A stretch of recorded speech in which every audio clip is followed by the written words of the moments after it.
आरोप रंगदारी का मेरे ऊपर लगाया गया है, सरासर झूठा है, बेबुनियाद है और मेरे ऊपर दबाव बनाने के लिए एफआईआर कराई गई है, फर्जी तरीके से एफआईआर कराई गई है। इसका वास्तविकता से कोई लेना देना नहीं है।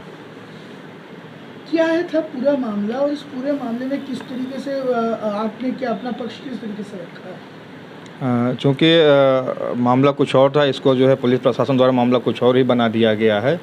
जिसके द्वारा ये एफआईआर कराई गई, जो एफआईआर करता है वो मेरा अच्छा संबंधी था, वो टिम्बर और लकड़ी का व्यापारी था। हमारा मकान बन रहा था, उसके यहाँ से जो है लकड़ियाँ आई हुई थी हमारे यहाँ। ये बात भी सही है कि 1,20,000 का सामान उसके यहाँ से आया था। उसके बाद उसको एडवांस मैंने 25,000 दिया था। उसके बाद उसका सारा पेमेंट हो चुका था, लगभग 1 लाख रुपये उसका पेमेंट हो चुका था। 20,000 रुपये उसका पेमेंट बचा हुआ था। काम उस समय मेरा चल रहा था। तो स्वाभाविक सी बात है, जब किसी का काम चल रहा था, मकान बन रहा था, सामान आना जाना लगा रहता है। इस बाबत उसने जो है अपने मुंशी को मेरे पास पेमेंट के लिए भेजा था। तो मैंने उसने मुझे फ़ोन किया। मैंने कहा कि यार इस समय जो है मेरी मानसिक स्थिति ठीक नहीं है, क्योंकि 2 दिन पहले अतीक अहमद की हत्या हुई, उस समय मैं वहाँ मौजूद था और मेरे अगल बगल से गोलियाँ गुजरी हैं। तो इस समय स्थिति ठीक नहीं है और रही पेमेंट की बात, तो हम सईद अहमद से बात करके उसका पेमेंट कर देंगे, आप उसे जाके कह दीजिएगा। उसके बाद सईद अहमद से मेरी बात भी हुई। सईद ने कहा नहीं भाई, वो गलती से आपके पास चला गया था, ऐसी कोई बात नहीं है, आपका पेमेंट जो है वो आ जाता है, आपने सारा पेमेंट कर ही दिया था, कुछ 20,000 वाली कोई बात नहीं है, ठीक है, जब आप सही रहेगा तो पेमेंट कर दीजिएगा। इस बात को जो है पुलिस प्रशासन द्वारा मेरे मोबाइल को जो है लिसनिंग में लगाया गया हुआ था, मेरे मोबाइल को बराबर सुना जा रहा था। ये बात पुलिस को जानकारी हुई कि इनका लेन देन का मामला है। पुलिस द्वारा सईद अहमद को पकड़ लिया जाता है, 5 दिन अपने साथ रखा जाता है, टॉर्चर किया जाता है। टॉर्चर करने के बाद उनसे ये कहा जाता है कि विजय मिश्रा वकील के खिलाफ एक प्रार्थना पत्र रंगदारी का दो, तब तुम्हें छोड़ा जाएगा। और मरता क्या ना करता, उसको अपनी जान की बनाई हुई थी, उसने जो है मजबूरी में एक प्रार्थना पत्र दिया पुलिस को, उसके बाद उसको छोड़ा गया। इस बात की जानकारी उनके घर वालों ने मुझे दी थी कि 5 दिन से पुलिस उसको पकड़ के रखी है। आपसे बात होने के बाद जब उसने आपसे पेमेंट की बात की थी, जो आपको सामान गया था उसके उधार मांगने के लिए आपको उसने फ़ोन किया, उसके बाद उसको पुलिस पकड़ के ले गई है और 5 दिन से छोड़ नहीं रही है।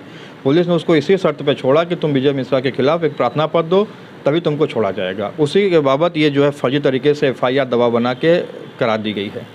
सर, अब आप करेंगे अपना पक्ष किस तरीके से रखेंगे? क्योंकि पूर्व में भी मैंने जो है, चूँकि मुझे जानकारी हुई थी कि मेरे ऊपर दबाव बनाया जा रहा है, कई बार मुझे अधिकारियों द्वारा मुझे बुलाया गया था और ये भी कहा गया था कि आप अतीक अहमद का मुकदमा छोड़ दीजिए, आपको फाइलें पुलिस प्रशासन द्वारा मुहैया कराई जाएंगी, आपको पैसे भी दिए जाएंगे अतीक अहमद के जो है मुकदमा छोड़ने के एवज़ में। तो मैंने उनसे साफ साफ मना कर दिया था कि मैं अपने प्रोफेशनल लाइफ में ब्लैक स्पॉट नहीं लगाऊंगा और मैं मुकदमा नहीं छोड़ूंगा अपनी तरफ से। क्लाइंट कहेगा आप मुकदमा छोड़ दीजिए तो मैं छोड़ दूँगा।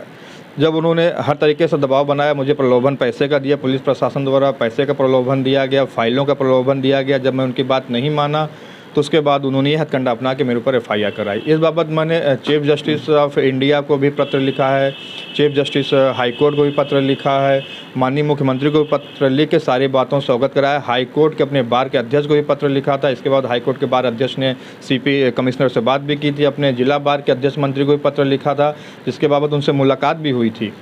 तो ये बिल्कुल जो है फर्जी तरीके से मुझे फंसाया गया है दबाव बनाने के लिए। ये भी कहा गया कि अतीक अहमद के गुर्गों की भी आपने धमकी दी, इस तरह के भी आरोप हैं। जबकि एक मंद बुद्धि बालक भी इस समय जान जाएगा कि अतीक अहमद के अधिवक्ता है, अतीक अहमद अशरफ की हत्या हो चुकी है, तो एक मंद बुद्धि बालक भी इस तरह की हरकत नहीं करेगा किसी से रंगदारी मांगने की, जो आरोप मेरे ऊपर लगाया जा रहा है। तो स्वाभाविक सी बात है, ये बुद्धिजीवियों का समाज है, सब जान रहे हैं कि पुलिस द्वारा ये दबाव बनाने के लिए ही एफआईआर कराई गई है। सर, शौकत हनीफ से भी अतीक अहमद के उमेश पाल जब कोर्ट से निकला था तब उनकी सूचना अतीक अहमद एवं उनके गुर्गों को दी थी।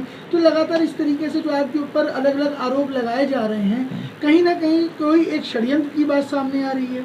जी हाँ, बिल्कुल, ये मेरे खिलाफ एक प्रशासन द्वारा षड्यंत्र रचा जा रहा है कि मुझको बुरी तरह से फंसा दिया जाए, जिससे मैं उनके मुकदमों की पैरवी ना कर सकूँ।